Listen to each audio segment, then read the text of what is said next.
Estoy en el capítulo 7 del Evangelio de Mateo, capítulo 7, verso 24.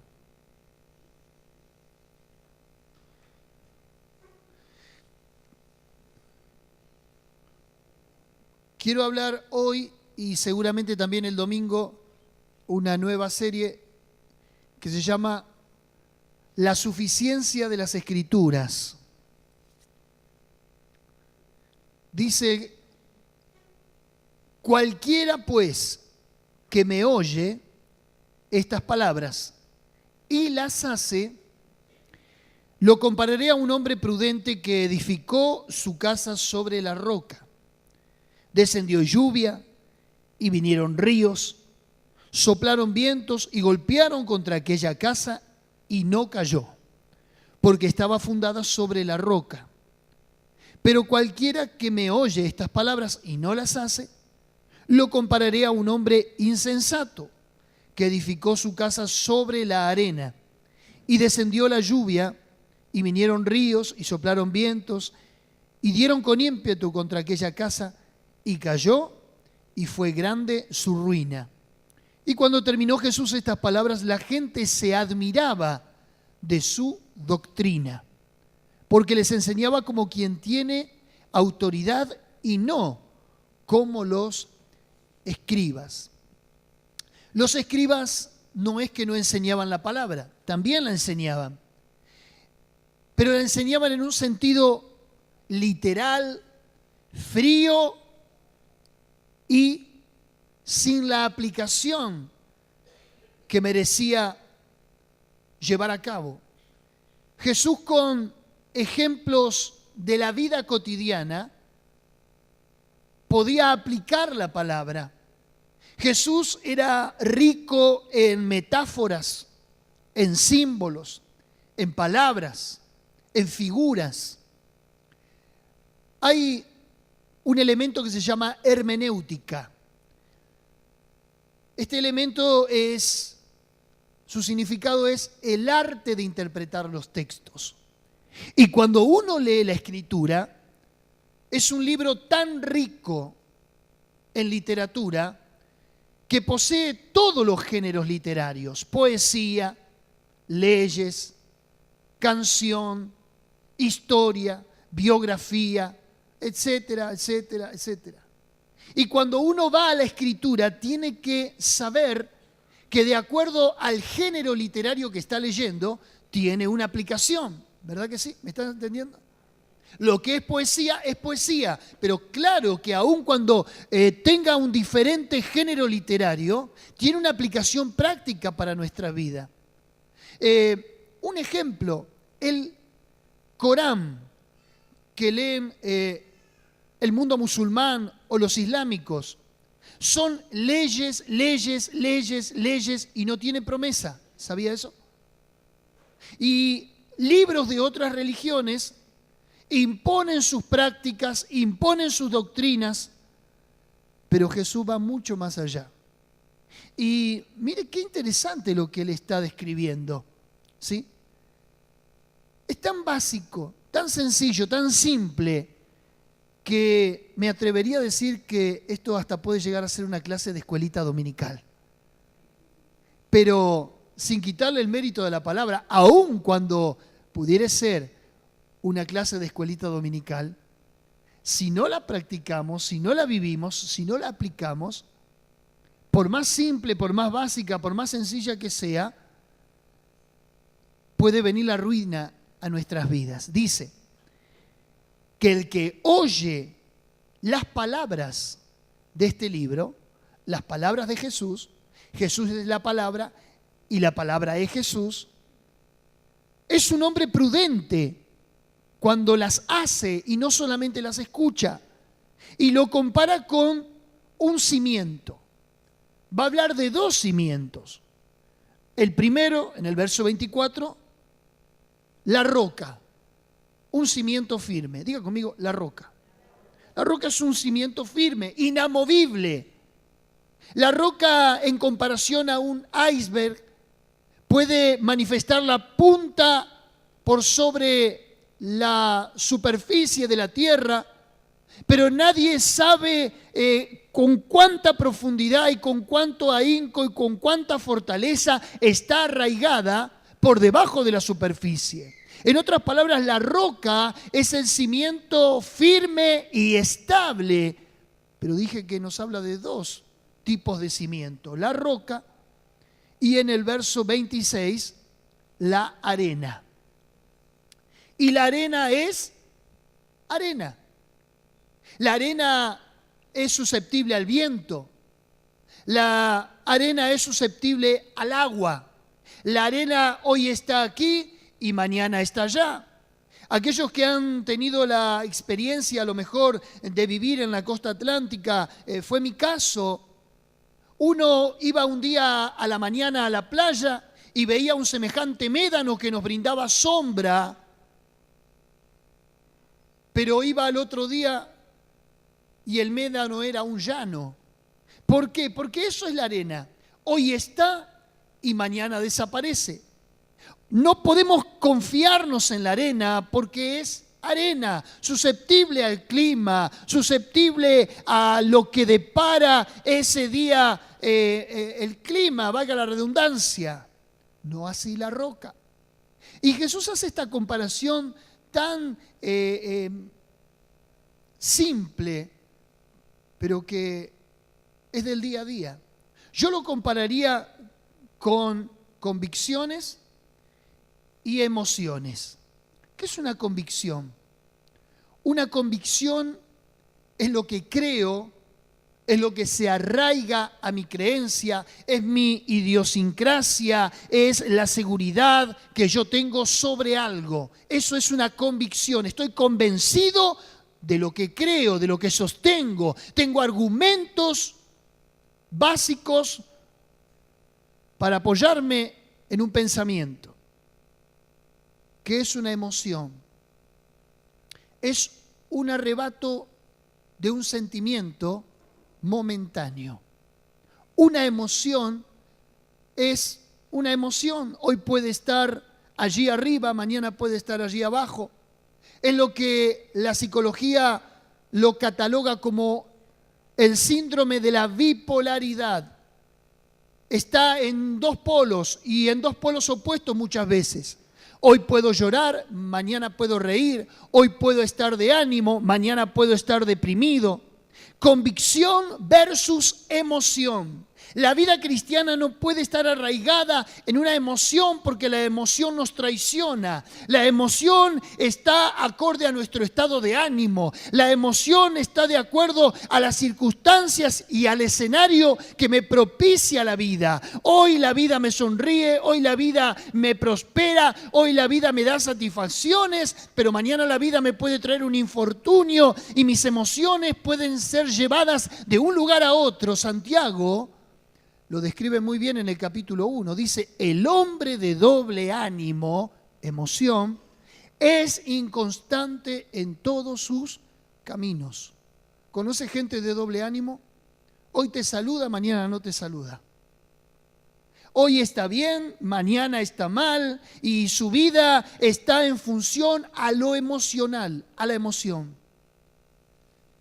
Pero Jesús dice que se puede corregir el terreno, el fundamento. La emoción puede volverse una convicción ¿cuándo? Cuando está cimentado sobre la palabra. Estoy estudiando todos estos días. Ayer leí alrededor de 200 páginas y tengo unas 1000 páginas más por delante acerca de historia de la iglesia. Y yo la verdad que hay veces no puedo entender cómo los cristianos del siglo I, II y III después de Cristo, estoy hablando, esto es 100 después de Cristo, 200 después de Cristo, 300 después de Cristo, hasta que llegan al emperador Constantino, año 313, que abolió la persecución de la iglesia cristiana, etcétera, etcétera. Cómo esos cristianos podían ofrendar sus vidas frente a la persecución, entregándose ellos, entregando sus esposas, entregando sus hijos por el hecho de creer en una causa. y sostenerla al punto de ofrendar su vida. Había dos tipos de cristianos en la época de la persecución: los mártires y los confesores. Los mártires eran los que decían: no voy a adorar la divinidad del César, me declaro cristiano y declaro que Jesucristo es el Señor de mi vida. Al martirio. Y después estaban los confesores, que ellos decían: sí, mirá, yo creo en Cristo, soy cristiano, pero no hay alguna manera en que yo pueda, se pueda remediar esto de la muerte y de la tortura. Y bueno, a ver, ¿cuenta con algún título? ¿Cuenta con algo con lo que usted pueda pagar su libertad? Entonces eran cristianos confesores. Confesaban que eran Cristo, pero los liberaban porque tenían algún tipo de acomodo para zafar de la muerte. Las convicciones son los que nos llevan a dar la vida incluso por lo que creemos. Hoy la iglesia está muy arraigada no a la convicción, sino a la emoción. Hemos relegado la suficiencia de las Escrituras, de la palabra, del fundamento, y nos hemos vuelto emocionales.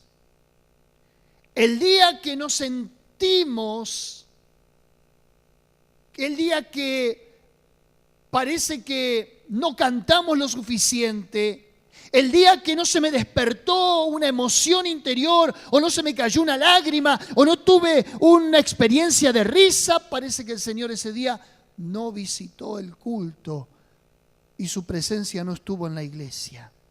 Hemos caído, hermanos queridos, en un cristianismo emocional, almático. Y cuando digo almático, refiriéndome a las emociones. No así. No podemos basar nuestra vida cristiana en lo que sentimos. Que Dios me toque o que Dios no me toque. Jesús dice: el que oye mis palabras y las hace. No solamente oír, sino hacer. Y según la parábola que él está desarrollando aquí, según el terreno y según los oyentes, note usted lo que dice, en ambos casos la misma circunstancia. Dice el verso 25, descendió lluvia, vinieron ríos y soplaron vientos y golpearon contra aquella casa.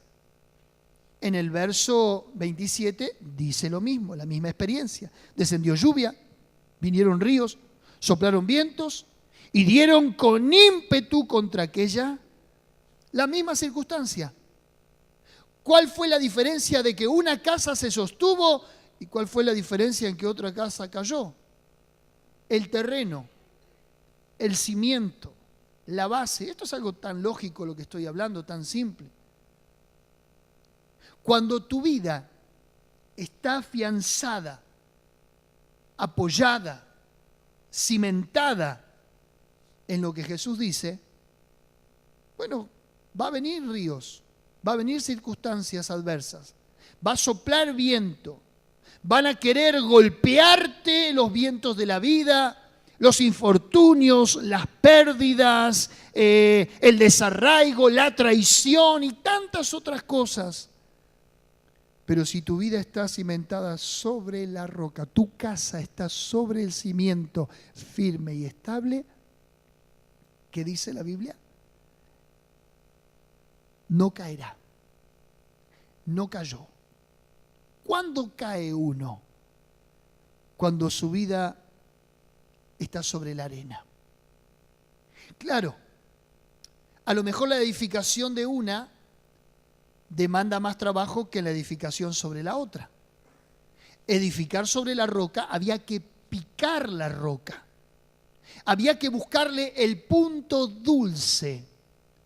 Un día encontré un hombre picando un cordón. Él pegaba carteles por todo el barrio.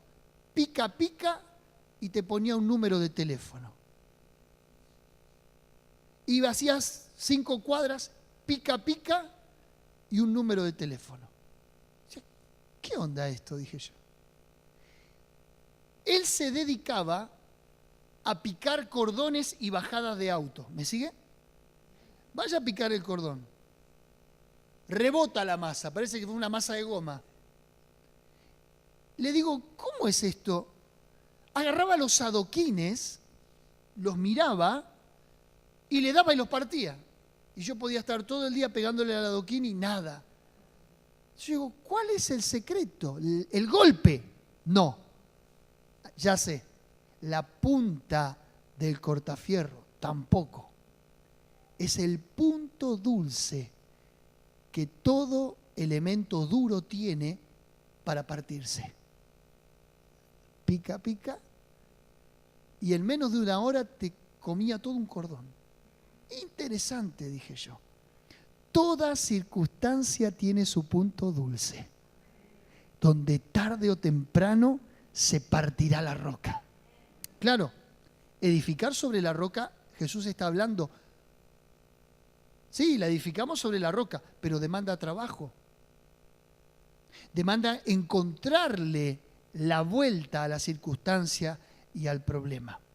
Ahora, edificar sobre la roca demandaba esto, trabajo, pero te aseguraba la consistencia.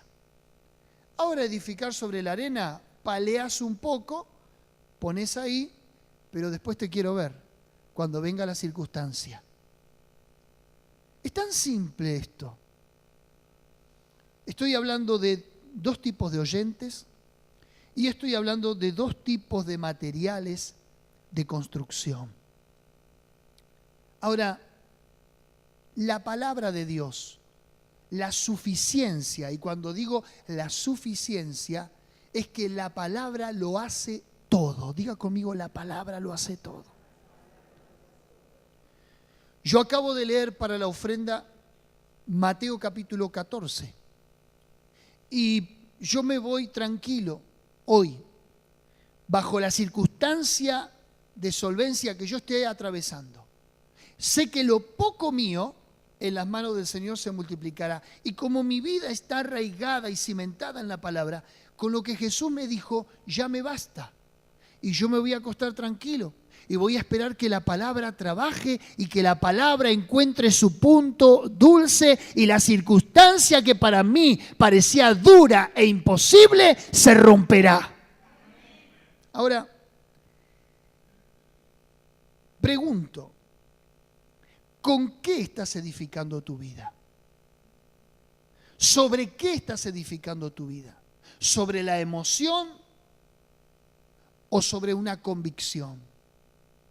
La palabra no es emoción, la palabra es convicción.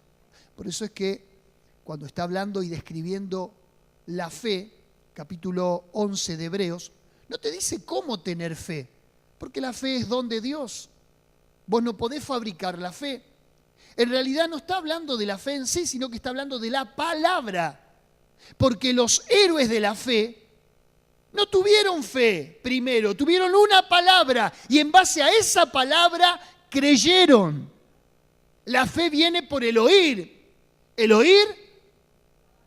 Vos hoy viniste sin fe, pero la palabra es la que te va a generar la fe. Por eso es que un cristiano, si no tiene palabra, es imposible pedirle fe. Ahora, ¿qué puede sustituir el cristiano? Emoción. Lo que siento, lo que veo, lo que escucho, lo que yo creo, eso no es fe, eso es emoción, eso no es convicción. Por eso va a decir, es pues la fe, no cómo tener fe, sino que te describe, es la fe, la convicción de lo que se espera, la certeza de lo que se espera, la convicción, pero vos no vas a tener fe si no tenés palabra. Vos no vas a tener una casa estable, una vida estable, si no tenés el cimiento firme, que es la palabra de Dios. Ahí en el contexto encontré por lo menos 3 ejemplos donde Jesús basa sus milagros en la palabra. Capítulo 8, ahí nomás. Cuando descendió Jesús del monte, le seguía mucha gente. Y he aquí vino un leproso y se postró ante él diciendo: Señor, si quieres, puedes limpiarme. Jesús extendió la mano y le tocó diciendo, note ese diciendo, habló, dio la palabra. Como Jesús era la palabra encarnada, Juan capítulo 1 dice, el verbo, la palabra, se hizo carne. Entonces Él era la palabra y le tocó diciendo, expresó, habló a la circunstancia, quiero, sé limpio, y al instante su lepra desapareció. ¿Qué elemento utilizó aquí Jesús? La palabra. Y la palabra encontró en el leproso, en lo que era imposible, el punto dulce de un cuadro de enfermedad que era irreversible. Y la enfermedad se partió. Pero note este detalle. Sigo con el capítulo 8, verso 5.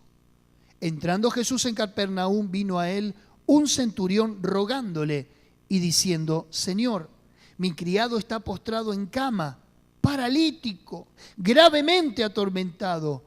Jesús le dijo, yo iré y le sanaré.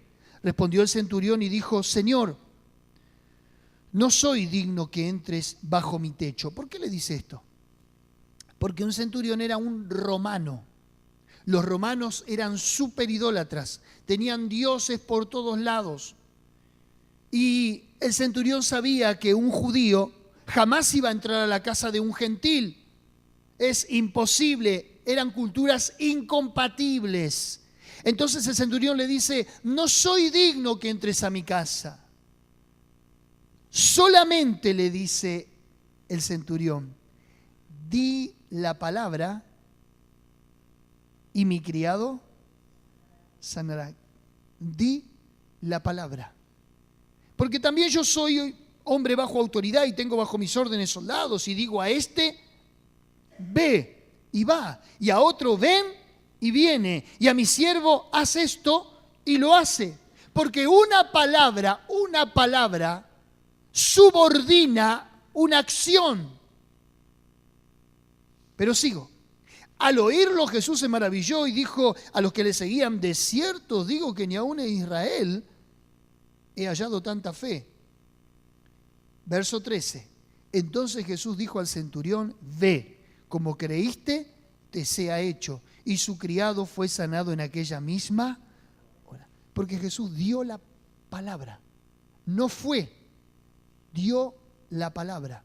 Tenemos que acostumbrarnos a la palabra, a la suficiencia de las Escrituras. Aunque el pastor no te toque, aunque el pastor no te ore, aunque el pastor no te escupa un ojo como lo hizo con el ciego, aunque el pastor esté aún inexistente, la sola Escritura, la sola palabra, la suficiencia de la fe desatará el milagro en tu vida.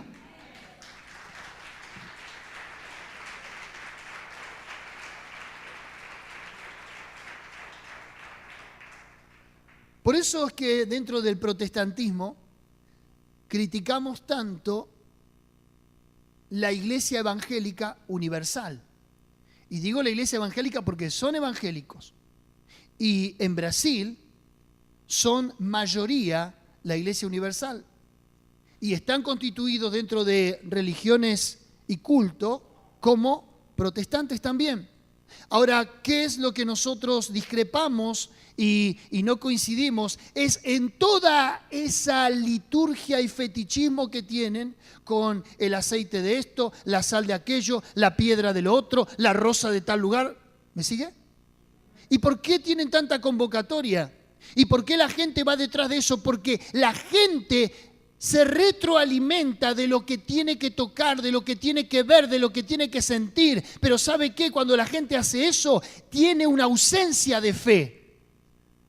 Bienaventurados los que no vieron y creyeron, le dijo Jesús a Tomás. Ahora creíste porque me tocaste. Bueno, Tomás entonces fue el fundador de la Iglesia Universal. Los que necesitan tocar, los que necesitan ver. Usted necesita escuchar la palabra y edificar su casa sobre la roca. Hay veces nosotros tenemos un grave problema con esto, porque parecemos que el día que el pastor no me oró, no me tocó, no me bendijo, no me sopló. Hermanos queridos, eso es fetichismo. No digo que no vamos a hacer un acto profético de fe. La Biblia habla de la imposición de manos, pero cuidado con confundir estas cuestiones y sustituir la palabra de Dios. Yo siempre cuando termina el culto tengo mi clientela acá. Tengo mis clientes fijos, vienen siempre. Su oracioncita.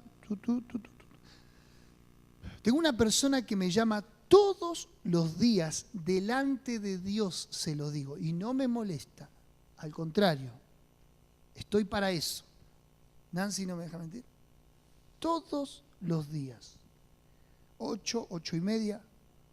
Sí, ¿cómo estás? ¿Bien? Mi oración, pastor. Ahí va. Y le oro por teléfono. Ya está. Con eso basta. Listo. Pero hay veces caemos en un fetichismo evangélico. Si el pastor ese día no le oró, fue una tragedia. No es así. Tenemos que acostumbrarnos a vivir por fe, pero no por fe en nosotros, sino una fe que está arraigada en la palabra de Dios. El soldado lo entendió. A lo mejor vio como Jesús sanó el leproso y le dijo, quiero, sé limpio. Y él le dijo, no vengas a mi casa. Hacé como hiciste con él. Di la palabra. Mire cómo se transporta enseguida nuestro fetichismo espiritual. Que dice que cuando Jesús iba caminando y una mujer tocó el borde de su manto, fue sanada. ¿Dice así? Bueno, ahora no lo voy a buscar por el tiempo. Pero hay otro pasaje donde dice que a lo menos querían tocar el borde de su manto para ser sanados. ¿Dónde vieron eso? En la mujer. ¿Dónde escucharon eso? De la mujer. Que Jesús permitió que una vez ocurriera.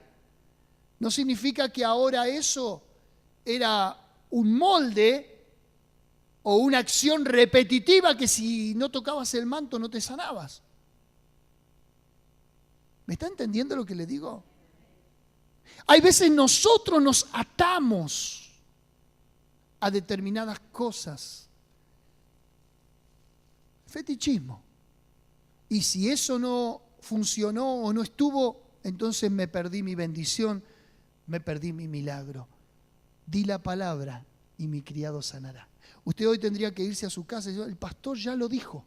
Y así va a ser. Pero no porque lo dijo el pastor. El pastor ya dio la palabra. Porque esto es, no porque Guillermo lo diga, porque la palabra lo dice. Y así va a ser. Y basta con eso, porque la palabra es la que tiene autoridad. ¿Me está entendiendo? Un caso más. Dentro del mismo capítulo 8. Es como que Jesús viene con la palabra arrollando. Verso 14. Vino Jesús a casa de Pedro y vio a la suegra de este postrada en cama con fiebre. Y tocó su mano y la fiebre la dejó y ella se levantó y le servía. Cuando llegó la noche, trajeron a él muchos endemoniados. Punto y coma. Y con la palabra echó fuera a los demonios y sanó a todos los enfermos. para que se cumpliese lo dicho, o sea, la palabra, la escritura, por el profeta Isaías, cuando dijo: Él mismo tomó nuestras enfermedades y llevó nuestras dolencias. ¿En qué se basó Jesús? En la palabra. Lo que dijo Isaías en el Antiguo Testamento, escritura. ¿Cómo echó los demonios? Con la palabra. No hubo ningún artilugio mágico. No hubo ninguna puesta en escena. No hubo un escandalete público para decir: ahora demonio. No, con la palabra. Con la palabra. Esto fue lo que defendió Lutero, que ahora en octubre del 31 vamos a cumplir los 500 años de nuestra reforma protestante. Esto es, cuando la iglesia evangélica sale de la iglesia católica. La sola escritura, la sola palabra. Esto es convicción, creerle a la palabra. Emoción es cuando carecemos de la palabra y nos guiamos por lo que sentimos, por lo que escuchamos, por lo... ¿Sabe? Un día voy a grabar y se lo voy a hacer escuchar. Todos los sueños y las visiones que la gente me cuenta: pastor, soñé esto con usted. Pastor, sabe que tuve una visión. Yo digo, ¿cómo hacen? Y no es que estoy en contra de las visiones y los sueños. Creo que Dios utiliza ese lenguaje. A José le dijo: no la dejes a María en sueños, porque lo que tiene en su vientre es concebido del Espíritu Santo. A María la visitó en sueños un ángel y le dijo: vendrá sobre ti el poder del Altísimo y con su sombra te cubrirá. José tuvo sueños cuando fue llevado a Egipto. Yo no estoy en contra de los sueños. Entiendo que es el lenguaje del Espíritu Santo. Pero no te podés guiar por sueños, por visiones, sino por la palabra. Amén. Cierro. Jesús dio la palabra y el siervo del centurión fue sanado. Jesús dio la palabra y el endemoniado o los endemoniados quedaron libres. ¿Cuál es el secreto para no caer, aun cuando las tormentas de la vida vengan sobre tu hogar, sobre tu familia, sobre tu persona? Llámese economía, enfermedad, sentimientos. ¿Cuál es el secreto para mantenerte firme? Basta de arena. Empezá a trabajar sobre la roca. Cuesta, sí, cuesta más. Pero a la roca le vas a encontrar el punto dulce y la roca se partirá. Amén. Amén. Yo quiero una iglesia sobre la roca, porque una iglesia sobre la palabra no cae.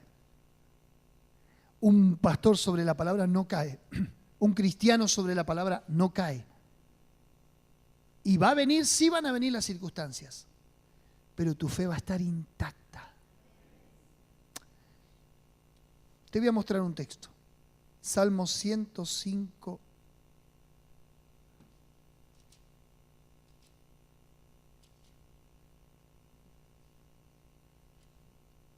Salmo 105.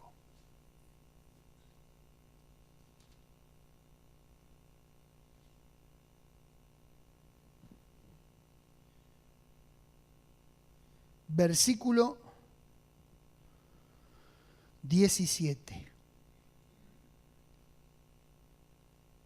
Envió un varón delante de ellos, a José, que fue vendido por siervo. Afligieron sus pies con grillos. En cárcel fue puesta su persona hasta la hora que se cumplió su palabra. El dicho de Jehová le probó. 17 años tenía José cuando fue llevado a Egipto. 13 años de prueba. 13 años de prueba. Él fue a Egipto, vendido por sus hermanos, pero entendía que era un sueño de Dios, que él iba a ser superior a los demás. Solamente un sueño. Pero ese sueño era una palabra profética, una palabra. llega a Egipto esclavo. Como esclavo asciende. En ese ascenso se le enamora la esposa de su jefe. Él quiere huir de esa situación de compromiso inmoral, pero por su huida, la despechada lo denuncia como un abusador, como un violador. Lo mete en preso y allí parece que sus días van a terminar. Pero ¿qué fue lo que a José lo sostenía? La palabra. 13 años sostenido de una palabra. Y dice el Salmo, hasta la hora que se cumplió su palabra. El dicho de Jehová lo probó. ¿Fue una prueba? Sí. Acá sí que vinieron ríos, tormenta, viento. Pero ¿por qué José no se cae? ¿Por qué José no se desanima? ¿Por qué José no desiste del sueño de Dios sobre su vida? Porque él tenía una palabra. José no era un emocional. José no edificó sobre la arena. Él estaba sobre la roca. A lo mejor hoy estás bajo el viento, la lluvia, la tempestad. Pero si te agarrás de esta palabra, la lluvia pasa, pero tu casa permanece.